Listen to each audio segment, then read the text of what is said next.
U.S. attorneys general told AI companies they will be held accountable for child safety failures.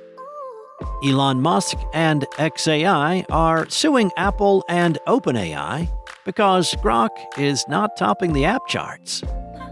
And Netflix announced opening dates for its brick-and-mortar entertainment hubs. It's Tuesday, August 26th. And here's a quick look at tech in the news this morning from Engadget.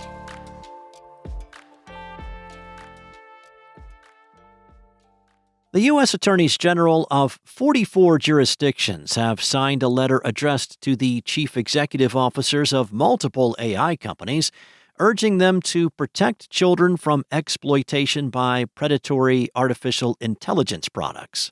In the letter, the AGs singled out Meta and said its policies provide an instructive opportunity to candidly convey their concerns.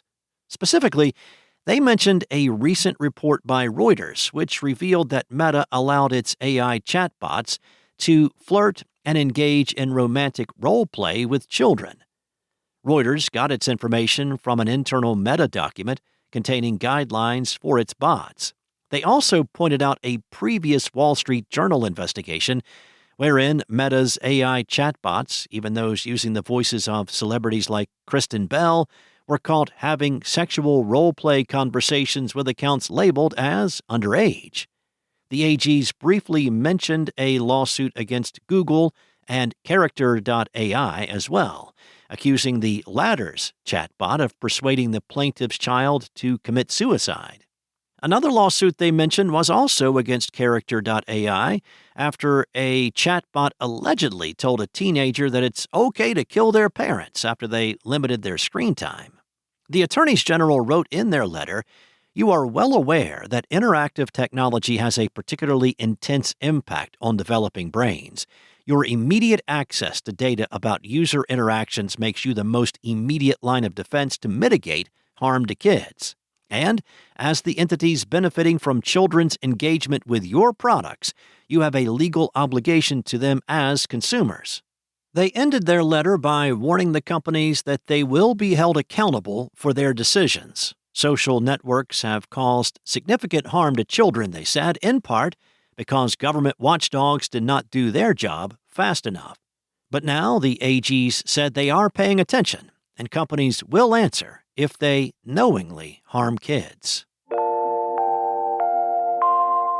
Elon Musk's artificial intelligence company XAI is suing Apple and OpenAI, as reported by Reuters. The suit accuses the companies of illegally conspiring to stop rival AI companies from getting a fair shot on the App Store, alleging they have locked up markets to maintain their monopolies and prevent innovators like X and XAI from competing.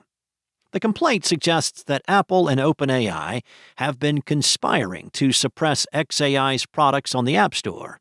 The company told Reuters if not for its exclusive deal with OpenAI, Apple would have no reason to refrain from more prominently featuring the X app and the Grok app in its App Store.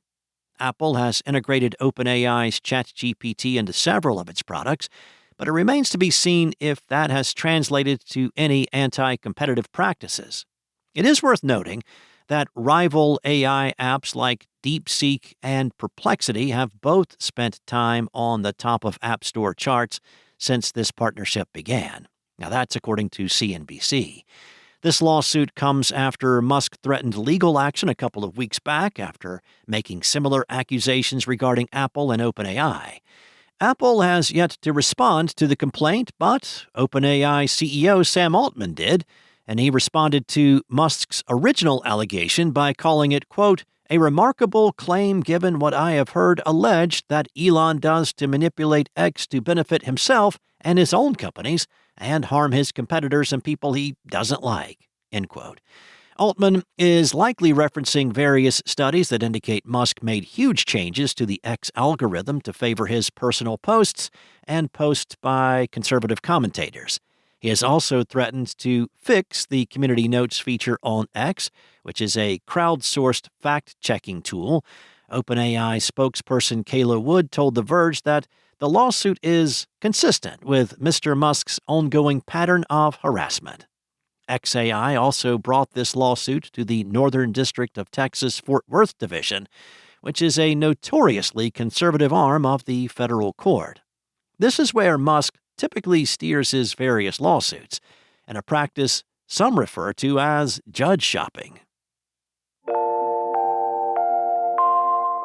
Well, we now have the opening dates for Netflix's branded entertainment complexes that we first learned about back in 2023. The 100,000 square foot amusement centers will be centered around all things Netflix and will include a retail component, a restaurant called Netflix Bites, and numerous immersive, story-driven experiences based on the company's most successful properties.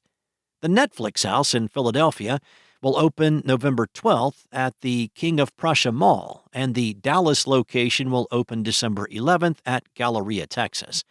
A third location is planned for Las Vegas in 2027. Now, as part of this branded build-out, the Philadelphia location will house large-scale immersive experience such as Wednesday, Eve of the Outcasts, while Dallas will feature Stranger Things, Escape the Dark, and Squid Game, Survive the Trials.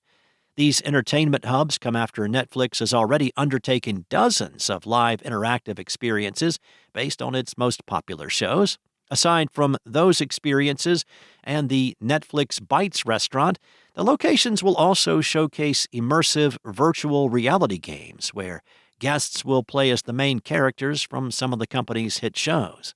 There will also be themed mini golf, a theater showcasing Netflix shows and movies, themed arcade games, and a whole lot more. Netflix is not the first tech company to step into the world of brick and mortar. Amazon has spun up a few branded stores of its own to varying success. Meta also opened physical stores to showcase its virtual reality headsets, taking a page out of Apple's playbook. Thanks for listening. There's more to these stories and more tech news at Engadget.com. This episode featured journalism from Mariella Moon, Lawrence Bonk, and Andre Revilla, and was voiced and produced from the sound studios of Spoken Layer. Enjoy your day, and I'll be back tomorrow with more tech news from Engadget.